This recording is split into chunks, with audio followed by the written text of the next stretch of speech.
Irma continues to gain strength in the Atlantic. Now Governor Rick Scott is declaring a state of emergency for the entire state. Thanks for joining Nightside. I'm Carolina Lead. And I'm Mark Rivera in for Katie McCall. Declaring a state of emergency doesn't mean it's time to panic yet. It's a preemptive action that gives local governments enough time, resources, and flexibility to prepare for the storm. It also makes it easier for the state to coordinate with the federal government.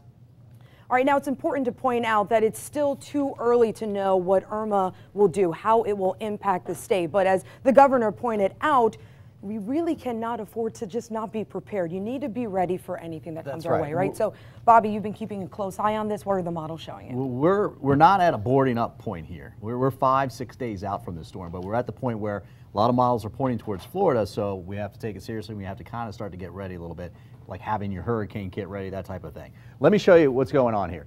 Obviously, a good-looking storm here. That eye is about 29, 30 miles wide. You can measure it at points near the top, almost 50 miles wide. It's impressive. 140-mile-per-hour winds. It's moving at a pretty good clip, west at 13 miles per hour. And it'll be there's Anguilla, St. Martin. It'll be affecting them later tomorrow into tomorrow night.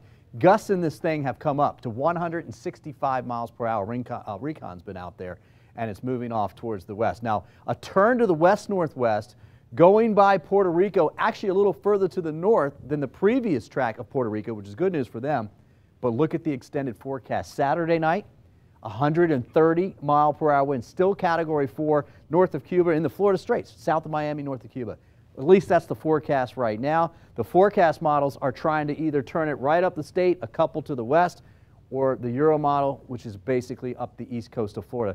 Lots of solutions between now and then. I'm going to show you all those coming up. Right now, our friends in Puerto Rico and the U.S. Virgin Islands, British Islands, are under hurricane warnings. That has changed.